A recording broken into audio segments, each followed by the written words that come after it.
아빠의 아들로서 아들이 느꼈던 그 아빠, 그리고 장래의 그 모든 4박 5일 동안 하나님이 행하신 그의 모든 것들을 간증 겸 설교 겸 보고 겸 여러분들에게 보고하려고 합니다. 그래야 될 것 같았어요.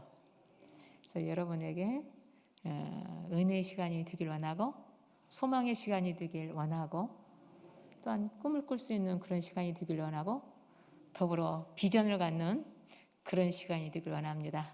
우리 오늘 이 시간 이재영 전도사 나오겠습니다. 박수로 환영해 주실래요? 예.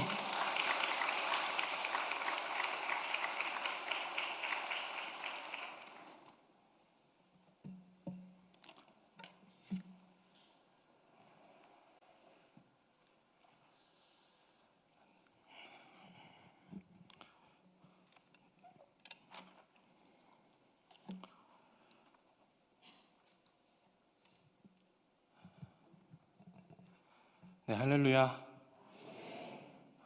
오늘 이 시간 저와 여러분 가운데 주님의 은혜와 사랑이 충만하시기를 주님의 이름으로 축복드립니다.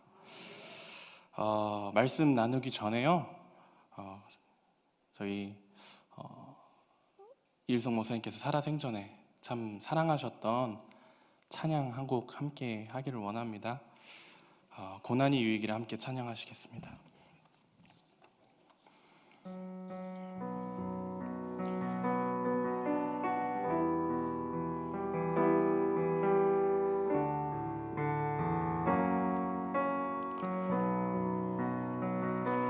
내 짐이 무겁고 힘이 드냐 주를 보라. 고난이 유익이라 주님 말씀하시네. 나의 가는 그 길을 오직 주가 아나니 나를 단련하신 후에는 내가 정금같이 나오리.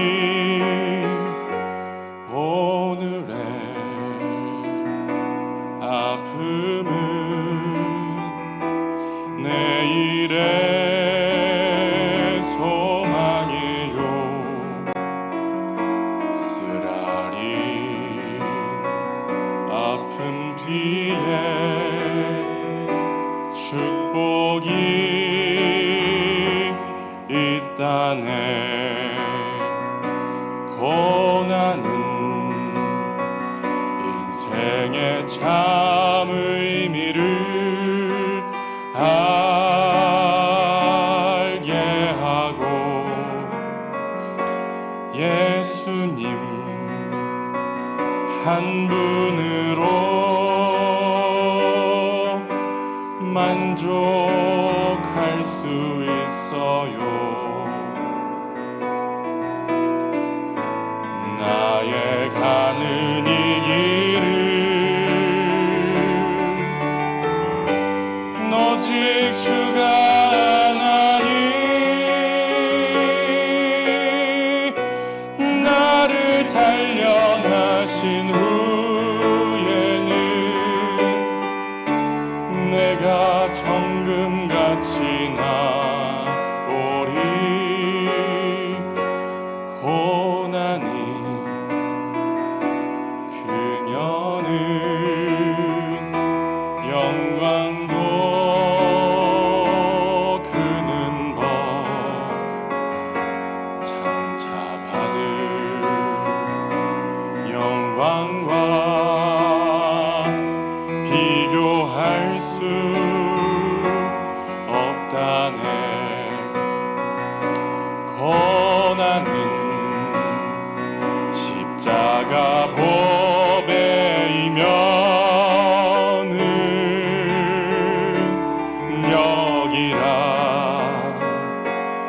예수님을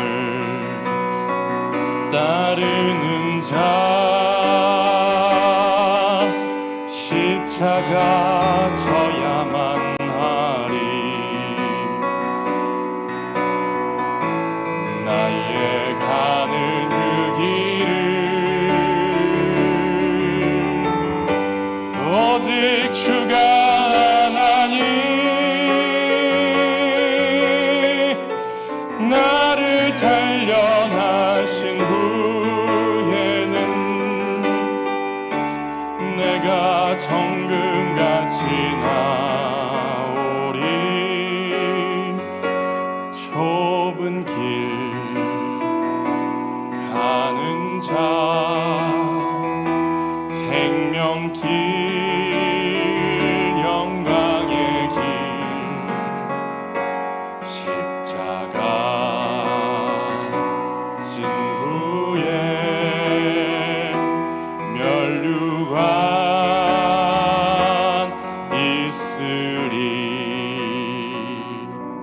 아멘. 오늘 우리에게 주신 하나님의 말씀은 요한복음 12장 24절에서 26절 말씀입니다. 요한복음 12장 24절에서 26절 말씀입니다.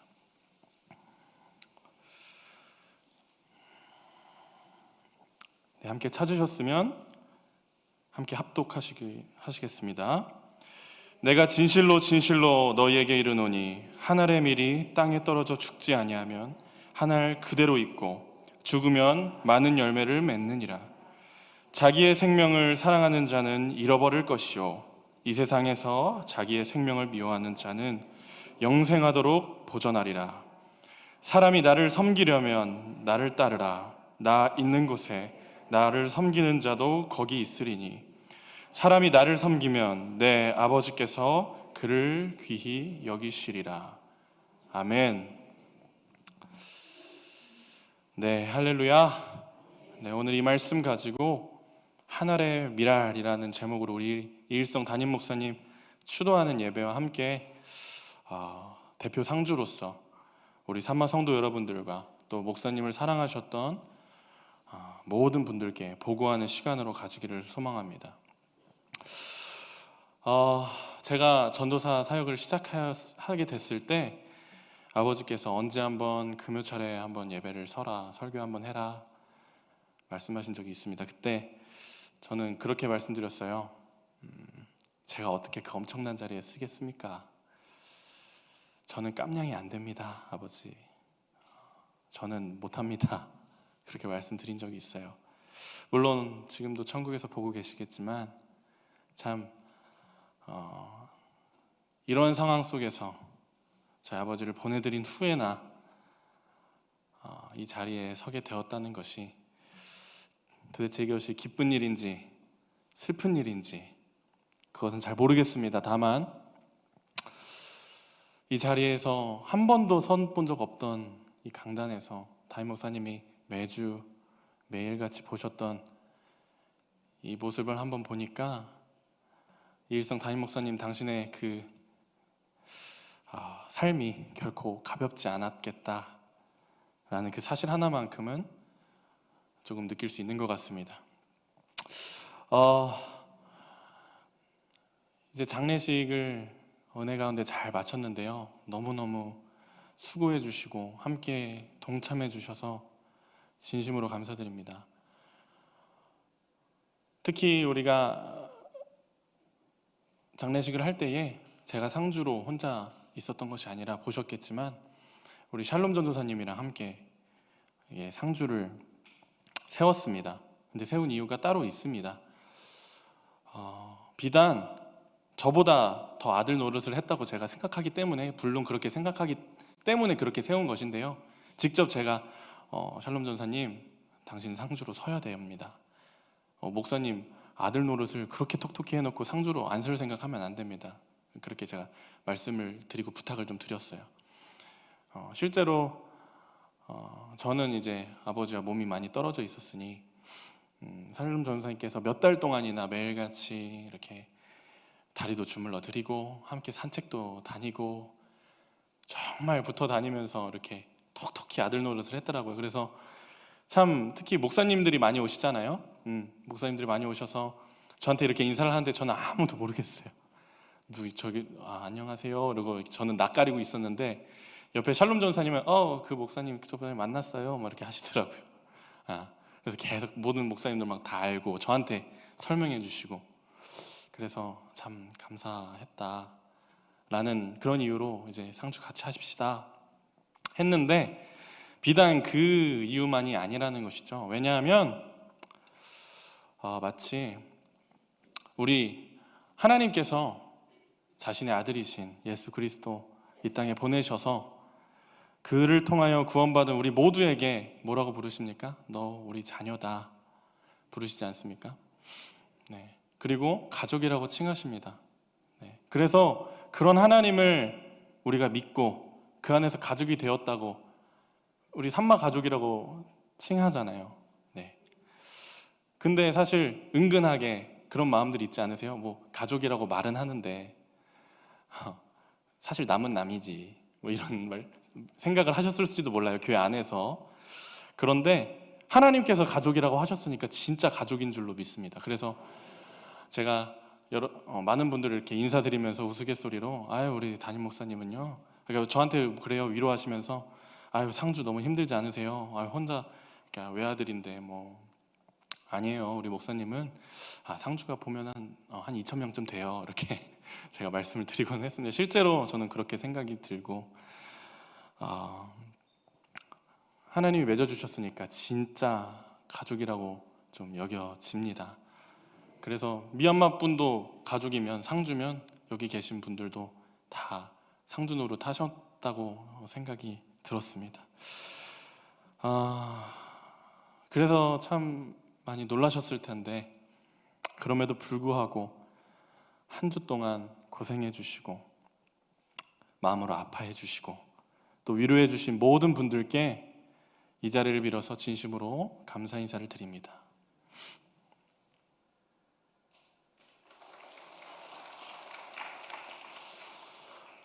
사실 이 자리에서 아들이랍시고 아버지를 대신해서 서서 말씀을 전하고 이야기를 한다는 게 어찌나 부끄러운지 모르겠습니다. 지난 1년 동안 여러분 저만큼 아버지 설교 안 듣고 저만큼 기도 안 하고 여기에 저만큼 말씀 안 읽고 저만큼 아버지와 대화도 안 하고 저만큼 간증도 없고 저만큼 모세오경 숙제 안 된 사람도 없지 않을까라는 생각을 진심으로 하고 있습니다. 참 그런 마음과 죄책감이 제 마음 깊숙하게 가슴 한켠에 자리 잡고 있다는 것이죠.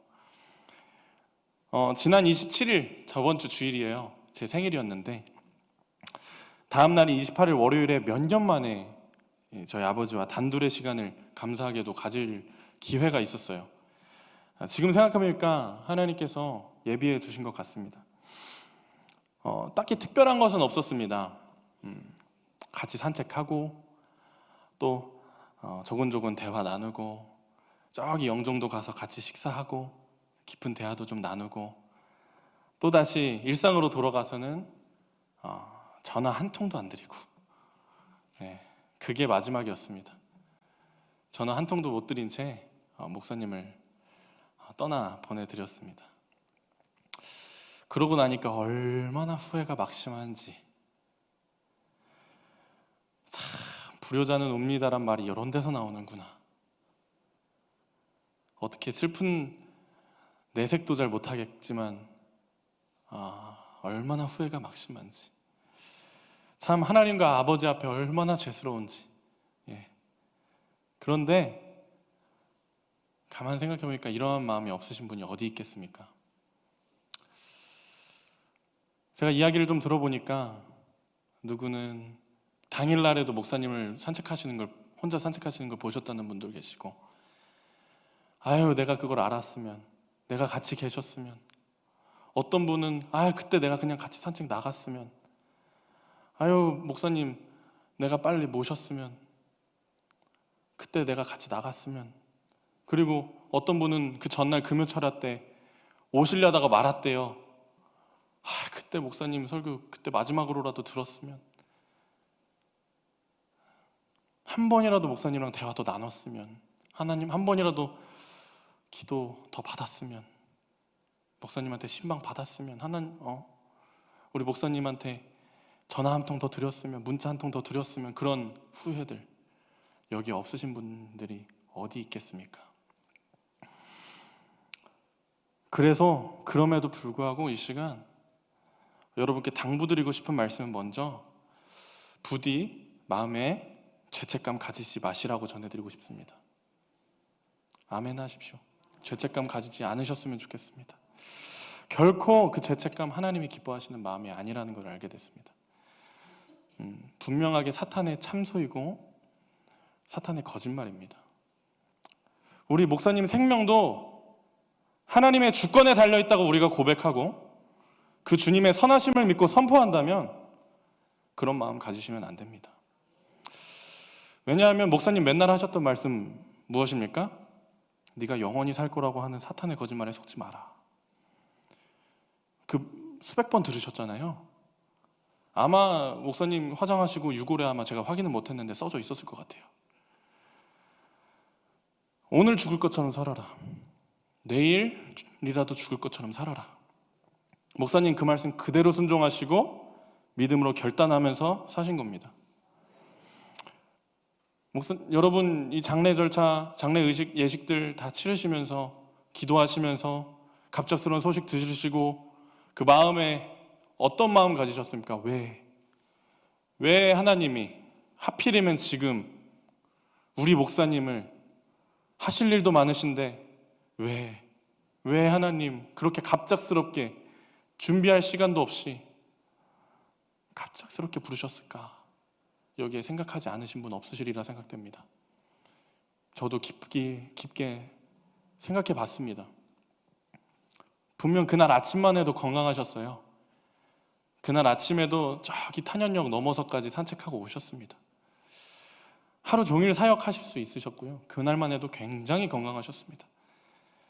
그렇게 자랑하셨는데 왜 하필 그날이냐는 거예요. 그때 하나님 앞에 왜 그러냐고 부르짖고 있는데 하나님이 제 마음에 어떤 걸 보여주셨냐면요, 얼마 전에 금요철야, 바로 전 금요철야 말고요, 한 몇 주 정도 된 것 같습니다. 그날은 제가 감사하게도 실시간으로 금요철야를 생중계를 시청을 했었어요. 그때 목사님께서 금요철야 때 선포하셨던 내용들을 기억나게 하시더라고요. 신장을 투석해야 된다, 신장을 이식해야 된다라고 하는 의사의 그런 어떤 선고를 들으시고는 안 그래도 건강이 안 좋아지셨는데 마음에 좌절감이 있고 몇 주간 잠도 제대로 못 주무셨던 거죠. 그때 목사님이 그 금요철야 때 선포하신 거예요. 믿음으로. 없는 것도 있게 하시고, 기억나십니까? 죽은 것도 살리신 하나님을 매번 말씀으로 전했으면 이제 삶으로 증거해 보겠다. 이식이나 투석이나 일절하지 않고 하나님의 기적을 구해 보겠다. 믿음으로 내 삶으로 증언해 보겠다. 기억나시나요? 제가 그 금요철야 설교를 실시간으로 보고 한숨을 푹 쉬었습니다. 그냥 받으시지, 제 마음에. 그때 당시는 그랬어요. 근데 하나님께서 목사님 부르시고 나니까 마음이 조금 달라진 게, 여러분 만약에 그렇게 말씀하실지도 몰라요. 그렇게 생각하고 계실지도 모릅니다. 그렇게 선포해 놓고 결국에는 치료 안 받으셔서 돌아가신 거다. 결국에는 좀 치료 받으시지 좀. 그거 안 받으셨으니까 돌아가신 거다. 그렇게 생각하고 계실지도 몰라요. 그러나 아닙니다. 믿음 없는 인간적인 이야기입니다. 그렇게 선포하시고 여러분 보셨겠지만 정말 기적적으로 몸이 하루가 다르게 회복하셨어요. 여기 곁에 계셨던 분들은 다 보셨을 것입니다. 마지막 금요철야, 제가 저번 주 금요철야를 사실 어제 처음으로 봤어요. 너무 정신이 없어서 못 보고 있다가 어제야 제가 정신 차리고 마지막 금요철에 설교를 봤는데요, 깜짝 놀랐습니다. 저는 무슨 새시대 순복음교회 시절 담임 목사님 뵙는 줄 알았어요. 아주 능력 있고 목소리가 그 목사님의 어떤 독특한 그 카랑카랑한 그 능력 있는 목소리가 있으세요. 그 음성이 철야 때 딱 선포되시더라고요. 그쵸? 들으셨죠?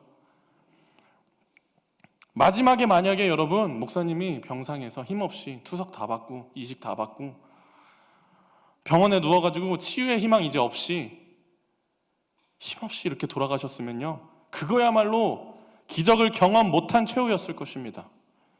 오히려 마지막 순간까지 하나님께서는 그 믿음의 선포를 받으셨구나, 기적을 경험하게 하셨구나, 가장 건강하게 가신 거구나, 끝까지 믿음의 도전을 하게 하신 거구나, 또 그 목사님의 모습을 보고 여기 계신 성도님들이 또 모세오경 배우신 제자들이 다 그 길 걸어갈 수 있게 로드맵을 걸어 가신 거구나, 그런 확신을 하게 되었습니다. 네, 그러니 여러분 왜라고 묻지 말고 하나님 때에, 정확한 때에 하나님께서 부르셨군요 라고 여러분 믿으시고, 여러분도 목사님께서 믿음에 도전하신 것처럼 그 믿음에 도전하시기를 주님의 이름으로 축복합니다. 사랑하는 산만 성도 여러분, 우리 사랑하는 일성 담임 목사님께서 항상 말씀하시던 그 본인의 사명을 여러분 기억하십니까? 목사님의 사명하면 여러분 기억나셔야 되는데, 목사님 뭐라고 하셨냐면, 저는 여러분을 제 어깨 위에 올리는 것이 제 사명입니다. 그렇게 말씀하셨어요. 항상 그렇게 말씀하셨습니다. 바이블 리더들 모인 데서도 항상 그렇게 말씀하셨습니다. 여러분, 사명의 사자가 죽을 사자입니다. 뭔 얘기냐면, 그러니까 하나님은 사명 다 하시기 전까지는 그 하나님의 사람을 부르시지 않습니다. 그런데도 하나님께서 이일성 목사님을 부르셨다는 것은, 그 의미는 목사님께서 사명을 다 하셨다는 의미입니다. 가끔 기도하시면서 안타까우니까 우리 목사님이 못다 하셨던 사명 이렇게 우리가 얘기하기도 하는데요, 목사님이 못다 하셨던 사명이라는 건 없습니다. 우리가 생각할 때 목사님이 이렇게 하셨으면 좋겠다, 목사님께서 이렇게 계획해 놓으셨으니까 목사님께서 이 사명들 다 이루셨으면 좋겠다라고 하는 우리의 생각 말고요, 그것과 하나님께서 여기실 때에 목사님의 사명은 엄연하게 다른 것이기 때문입니다. 그렇다면 목사님께서 사명을 다 하시고 주님의 부르심을 받았다면 목사님은 이미 당신의 어깨 위에 우리 성도님들을 이미 올려놓았다는 말이 됩니다. 여러분, 목사님 어깨 위에 지금 서 계시고 계십니까? 네, 아멘 하셔야 됩니다. 네, 성도님들 중에 어떤 분들은 그렇게 말씀하실 수 있어요.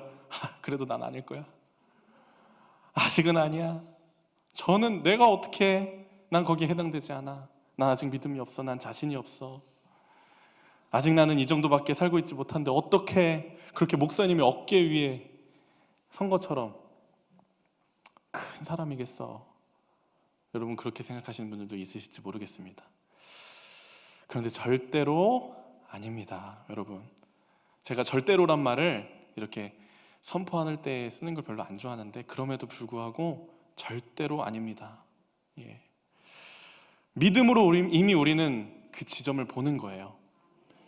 우리 안에 심겨진 그 믿음의 씨앗, 그 모세오경 훈련으로 인한 그 말씀의 씨앗, 그리고 성령님 우리 안에 계시기 때문에 이미 우리는 믿음으로 목사님 어깨 위에 서 있는 겁니다. 모세도요, 맨 처음 하나님께서 부르실 때 너 이스라엘 백성 이끌고 가나안 땅으로 가라 하시니까 모세가 뭐라고 하셨는지 아십니까? 내가 무엇이기에 하나님, 나는 못해요. 나는 살인자예요. 나는 노인이에요. 나는 백성에게도 배신당했어요. 나는 내가 무엇이기에, 그렇게 얘기하는데요. 하나님이 거기다 대고 모세야 너는 이런 사람이고 너는 왕자 교육도 받았었고 그래도 광야에서 양을 쳤었고 이런 얘기 하지 않으십니다. 내가 너랑 함께 할 것이다. 우리의 자격은 주님께서 우리와 함께 하심이 우리의 자격이 되는 줄로 믿습니다. 오늘 본문 함께 읽으신 말씀이 하늘의 밀이 땅에 떨어져 죽지 아니하면 하늘 그대로 있고 죽으면 많은 열매를 맺느니라. 오늘 함께 읽으셨던 본문입니다. 그리고 이것이 주님께서 일하시는 방법이고 모든 성경에서 하나님께서 하나님의 사람을 쓰실 때 사용하셨던 방법이며 성경적 원리입니다. 예수께서 십자가를 지시기 전에 제자들한테 하셨던 말씀이신 것이죠. 주님이 그의 몸을 버리시고 많은 열매를 취하셨던 것처럼 보니까 여기도 많은 열매를 맺겠다고 벌써 다 아시고, 그렇죠? 평생 목사님께서는 하시면서 여기 계신 성도님들이라는 귀한 열매를 맺으신 것입니다. 또 예수님께서는 요한복음 16장에 또 이렇게 말씀하셨어요. 내가 떠나가는 것이 너희에게 유익하니라. 어떻게 예수님이 떠나가는 것이 제자들에게 유익하겠습니까? 그런데도 예수님이 유익하다고 분명하게 말씀하셔요. 심지어 뭐라고까지 말씀하세요? 나를 믿는 자는 내가 하는 일을 그도 할 것이요 또한 그보다 큰 일도 하리니. 아멘. 내가 하는 일을 그도 할 것이요 그보다 큰 일도 하리니. 여러분, 목사님이 예수님보다 큽니까? 그런데 예수님께서는 나만큼 너희들이 할 수 있다, 나보다 더 큰 일을 할 수 있다라고 말씀하셨어요. 그 의미는 여러분, 성도님 여러분 한 분 한 분이 목사님께서 하셨던 그 일들 감당하실 수 있고요, 더 큰 일도 하실 수 있으신 줄로 믿습니다. 그렇다면 우리가 목사님 통하여서 오랜 기간 훈련 받았으면 우리는 이제 마땅히 열매로서의 삶을 살아야 하는 줄로 믿습니다. 여러분, 이일성 목사님이 이제 안 계시기 때문에 잠깐은 마음이 슬프고 또 어렵고 낙심될 수 있습니다. 여러분, 시간 되실 때마다 우셔도 괜찮습니다. 얼마든지 우시고 목사님 그리워해 주시면 좋아요. 네, 좋은데요. 그러나 우리에게 맡겨진 복음, 예수 그리스도를 전하는 이 사역이 멈춰질 수는 없습니다. 교회를 통하여 생명이 살아나고 생명이 그 가득 찬 그 기쁨을 사탄에게 뺏길 수가 없습니다. 목사님의 부재가 결코 교회가 흔들리거나 성도님들의 신앙을 무너지게 하는 이유가 될 수는 없다는 것입니다. 만일 여러분 개개인의 신앙이 만일 목사님의 부재로 인해서 흔들린다, 무너진다, 그때는 그렇게 되었다면 어쩌면 예수님보다 목사님을 더 의지하시고 사랑하셨던 걸 수도 있습니다. 만약에 그러신 분이 있다면 오늘 이 시간 기도하시면서 회개하셔야 됩니다. 이 교회는 하나님의 교회입니다. 예수 그리스도의 몸된 교회입니다. 여러분이 그 지체이고 몸입니다. 만약에 그런 마음이 있다면 목사님도 원했던 마음이 아닐 것입니다. 네, 사랑하는 성도 여러분, 이미 여러분은 모세오경 말씀 통하여 군사로 세워졌습니다. 저번 주 목사님 금요철의 말씀에서 여러분 군사로 세운 이유 결코 그냥 교회에서 써먹으려고 그런 거 아니라고 분명하게 말씀하셨습니다. 그렇다면 왜 군사처럼 훈련을 받았느냐? 이제 세상 향해서 나아가라는 것입니다. 이제 여기서 훈련 열심히 받았으니 계속 훈련 받되 세상으로 나아가라는 것입니다. 세상에서 선교적인 삶을 살아내라는 것입니다. 여러분이 거한 가정에서, 회사에서, 학교에서, 친구들 사이에서 여러분을 통하여 예수 그리스도가 나타났으면 좋겠습니다. 그러기 위한 훈련이고, 그러기 위한 거룩이고, 그렇게 하기 위한 목사님의 일생이셨습니다. 다시 한번 강조 말씀드립니다. 목사님께서 미랄로 이 산마교회를 세워내시면서 썩어지셨습니다. 그리고 저는 지금 이 순간 그 미랄을 통해 맺어진 수많은 열매들이신 여러분을 목도하고 있습니다. 그렇다면 성도 여러분들께서도 부디 여러분의 삶 속에서 미랄로 썩어져 가주시기를 부탁드립니다. 예수님께서 걸어가신 길, 그리고 우리 목사님께서 걸어가신 길 그대로 겸손하게 나 썩어져야 되는구나, 하나님의 주권을 세워드리면서 나아가야 되는구나, 나의 위치를 지켜야 하는구나, 그대로 걸어가시기를 주님의 이름으로 축복합니다. 여러분, 그러한 의미에서 오늘 말씀 마무리하며 찬양 하나 함께 부르며 우리의 마음을 주님 앞에 한번 결단하며 나아갔으면 좋겠는데요. 모르실 수도 있는 찬양입니다. 네, 모르실 거예요. 네, 그러나 어렵지 않은 찬양입니다. 아마 목사님께서는 이 찬양의 가사처럼 평생을 고백하며 살아가셨으리라 믿는데요. 가사를 묵상해 주시기를 부탁드립니다. 한번 읽어드리겠습니다. 한 알의 밀이 땅에 떨어져 죽으면 많은 열매를 맺고 생명을 얻게 되리라. 기꺼이 날 버리고 주 위에 죽으면 놀라운 부흥의 역사 주가 이루시리라. 주여 내 생명 받아주소서. 이 땅에 썩어질 미랄되어 생명의 열매를 맺으리. 난 원합니다. 난 원합니다. 모든 권리 주께 드리오니 아버지의 뜻 이루소서. 이런 가사의 찬양입니다. 여러분 함께 찬양하시겠습니다.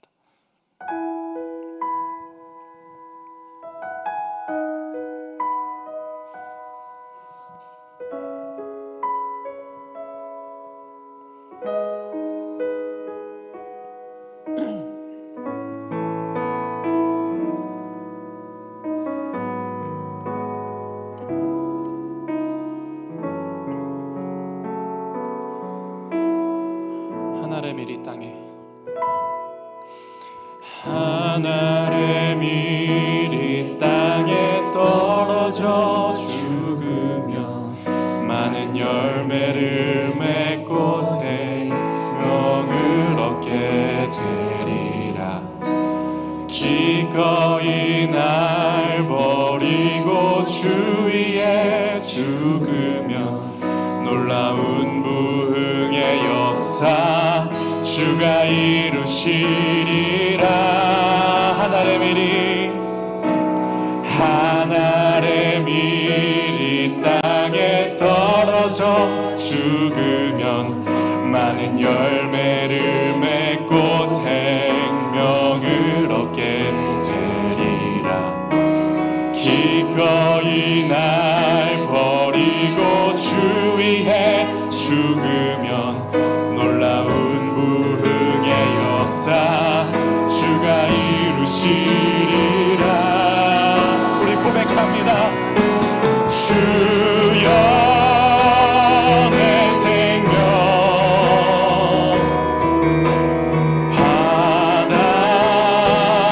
받아주소서.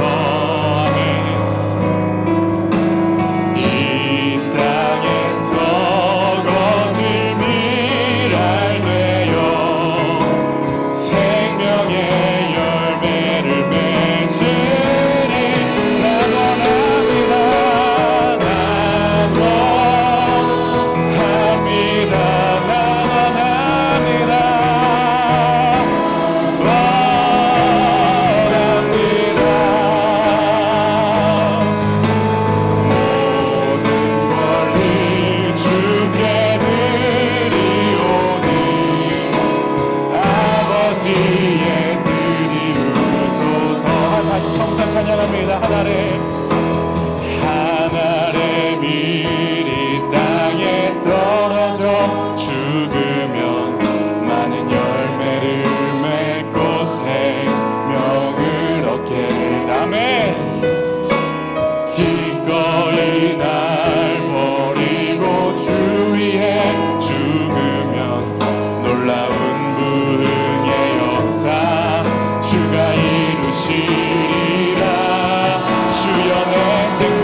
했어